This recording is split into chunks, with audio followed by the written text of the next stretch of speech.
Mario Super Sluggers, released on Wii in 2008, has captured the hearts of Mario fans and baseball fans alike. Its simplistic controls and casual appeal made it easy to pick up, but also drew the ire of critics, who for some reason expected more from a Mario baseball game.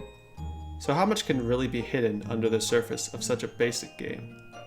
Well, when you give a game the biggest Nintendo roster of all time, it may surprise you.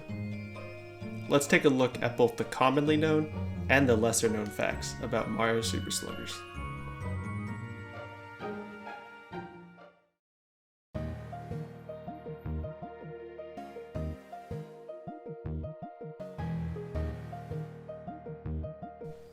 Mario Sluggers is a sequel. Mario Sluggers is the second installment in the Mario Baseball series, the first being Mario Superstar Baseball, released in 2005. Both games are very similar, but also have some key differences, which we'll be discussing later. Day-night differences. The stadiums have different hazards depending on if you play during the day or at night. For example, during the day on Daisy Cruiser, there are tables strewn about the outfield, but at night, they're replaced by fish and water.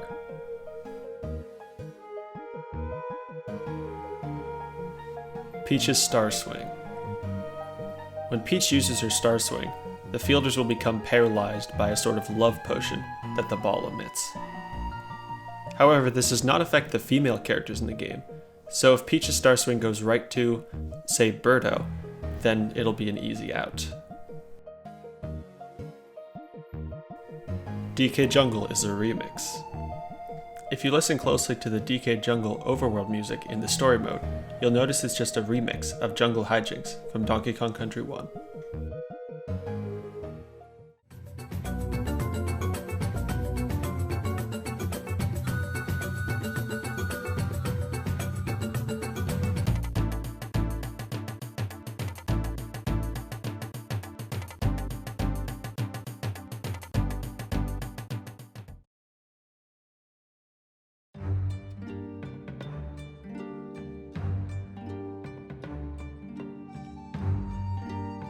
No Europe release.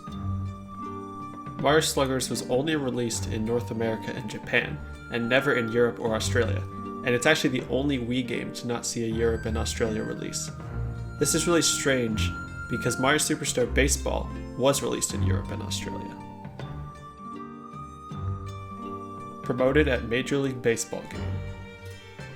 Nintendo of America was actually the majority owner of the Seattle Mariners at the time this game was released, so in a Seattle Mariners vs. New York Yankees game, they chose to promote Mario Sluggers. Every inning a random fan was awarded a Wii with a copy of Mario Sluggers, and the Mario mascot showed up before the game and on the field. This event was reported by Pure Nintendo, but I haven't seen footage or any evidence of the memorabilia given out at that game. Hit by pitch animations.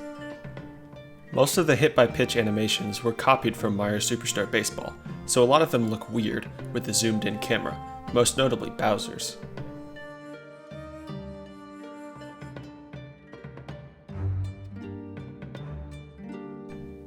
DK Jungle Earthquakes.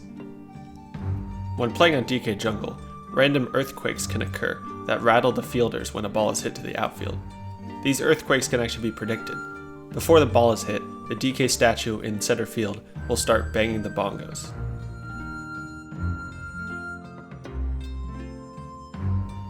Petey Piranha is unique. Petey Piranha is the only character in the game without a dominant throwing hand, as he spits the ball instead of throwing it. However, he does charge to the right when pitching, and bats with his right hand, literally, so most consider him right side dominant.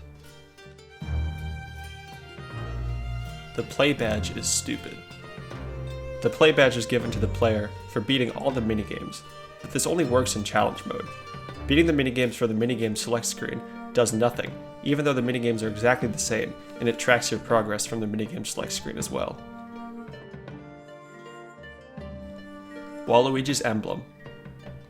Waluigi's L emblem on his hat is backwards in one of the final cinematic scenes.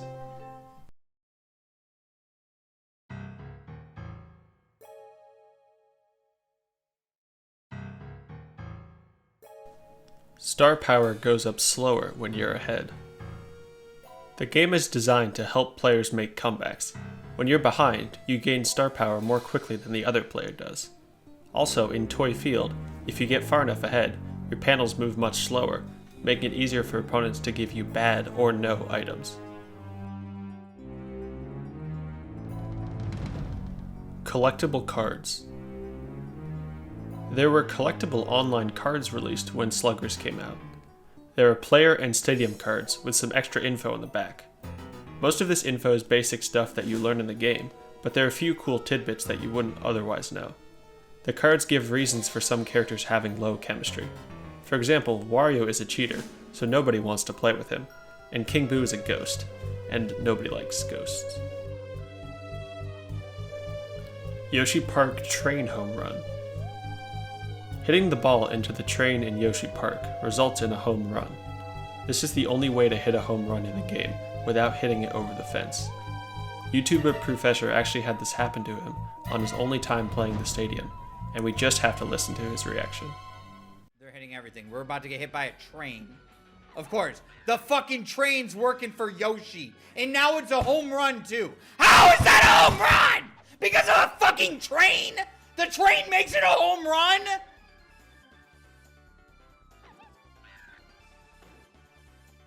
The fuck are we supposed to do about a goddamn rigged ass train? Invisible players. The players disappear for a frame when the camera changes positions.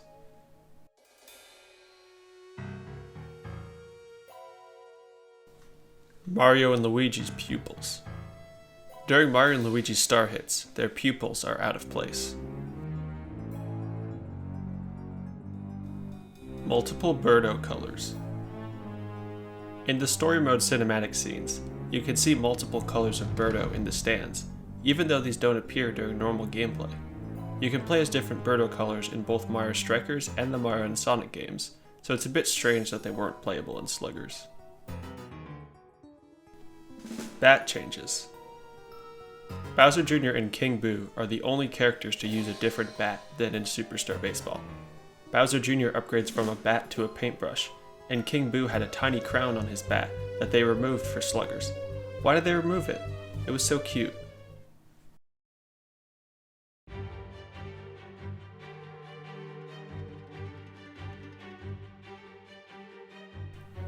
Box score. It's well known that the MVP of an exhibition game is shown front and center after the game ends. But that's not all. In the celebration screen, all the characters are arranged front to back by best to worst box score. And if there's a tie for MVP, both characters will show up in the front row. Toy Field Ground Rule Double. Ground rule doubles are fairly uncommon in Sluggers. The ball has to bounce off a playable area and into the stands, which is really only possible in Mario Stadium, Wario City, and Daisy Cruiser. Interestingly, you can actually get a ground rule double in Toy Field, but it's really rare. You have to bounce it off the center field wall and have it go into the home run area. Luigi is awesome. In the story mode in Mario Stadium, there's a message in the sand that gives a combination to lower a bridge. Check the message in the sand after lowering the bridge, and it now cycles through various humorous messages, seemingly written by some of the captains. These include Handlebar Mustache's rule, Birdo is as cute as can be, and my personal favorite, Luigi is awesome. Diddy Kong chemistry. All characters in Mario Sluggers have chemistry with one Mii according to their color. For example, Peach and Pink Mii have chemistry, and Mario has it with Red Mii. However, Diddy Kong doesn't have chemistry with the Mii, which is likely an error, considering he's the only one in this game with the attribute. This actually hurts his value considerably, as the Kongs have limited chemistry in the first place, which is why some call him one of the worst characters in the game. Baseball Kingdom is near Delfino Isle. Baseball Kingdom is likely located near Isle Delfino. In the opening cutscene of Mario Sunshine, there's an island on the left that looks like a manta ray. If you rotate it horizontally, and take into account that Peach Ice Garden and DK Jungle were constructed later on, there's a strong resemblance between the two. There's also a small island right next to the Baseball Kingdom island, which matches the one next to the manta ray.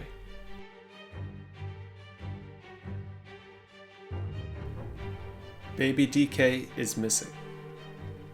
Mario Sluggers was the second and final appearance of Baby DK as a playable character, the other being Yoshi's Island DS. He's the only baby in the game to not appear in Mario Kart Tour later on. Commercials. Since the game didn't see a Europe release, there are only 3 known commercials for Mario Sluggers. The most interesting one is the American one, where a teacher tells his student to never waste a Mario Fire Swing on a Yoshi Rainbow Ball. This is actually terrible advice, since Fire Swing completely neutralizes the Rainbow Ball and gives Mario a good hit. This teacher should be fired. Unused song. Mario Sluggers has a noticeable lack of unreleased content or beta footage. The only piece of content we have that didn't make it in the final game is an unused song that can be found by examining the game's files in Dolphin.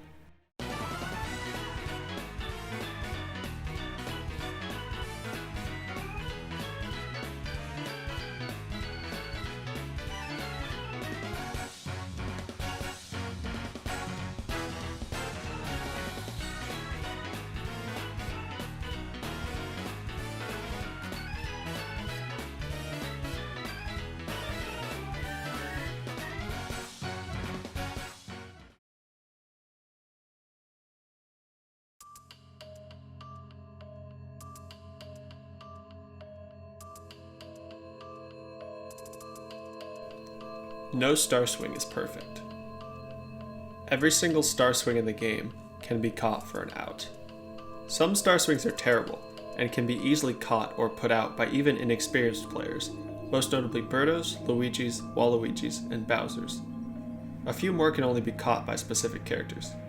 Peaches can be caught by girls, and Daisies and Bowser Jr. by floating characters. A few more take legitimate skill with the nunchuck controls to pull off. Attacking Marios and Warios will get a pretty consistent out, and Diddy's can be caught by a good player. So that leaves Yoshi and DK, who have the best star swings in the game. But even these can be caught in very rare circumstances. Attacking Yoshi's egg frame perfectly can result in an out, if the fielder gets really lucky. DK's barrel swing is nearly impossible to field without getting hit, and I've only seen someone get an out with it once. They dove into the barrel with Critter, and somehow didn't get hit. I have no idea why it worked, but it confirmed that no star swings are perfect. Birdo and Peach bad chemistry. Birdo and Peach have neutral chemistry in Mario Superstar Baseball, but have bad chemistry in Mario Sluggers. This could be due to the arguments they have in Mario Strikers Charged when Peach's team loses. Birdo is one of the sidekicks in Strikers Charged, and when Peach loses, she yells at Birdo and Birdo walks away frustrated. While she does yell at other sidekicks, even ones she hasn't developed bad chemistry with, the Birdo interaction feels very different from the others, and could indicate a growing animosity between the two. Interestingly, Birdo has good chemistry with Daisy, so it seems that Birdo dislikes Peach's uptight attitude, and prefers Daisy's fun-loving and down-to-earth personality. Black Shyguy. Black Shyguy is the name commonly given to dark-colored Shyguys in the Mario universe. Black Shyguys can be found by name in various Mario Kart and Paper Mario games. But in Mario Sluggers, the dark-colored Shyguy is called Gray Shyguy, even though his appearance is exactly the same as in other games, and he has chemistry with Black Mii. This is the only time a Gray Shyguy appears by name in the Mario universe. Even more curiously, when you play as Gray Shyguy and placed on the leaderboards of a minigame, he is mistakenly ranked as Black Shyguy. This seems to indicate that his name was changed late in development. This makes no sense. Why would they change his name to Gray Shyguy just for this game, when they've been fine with calling him Black Shyguy in other games? My guess is that's due to the racial undertones. Baseball has a rocky history with race issues, and they may have deemed having a character with black in the name too risky for a baseball game. This also could be why they included pretty much every color Yoshi except black. So, will we ever see Gray Shyguy in a game again? Probably not, unless we get a sequel or remake of this game. Gray Shyguy, you will be missed. Thank you so much for watching the Mario Super Sluggers Iceberg. Drop a like and subscribe if you learned something, and feel free to take to the comments with your own obscure Sluggers facts. Go check out our other videos. We do 2-player Mario Sluggers content every week, as well as other edited videos like this one.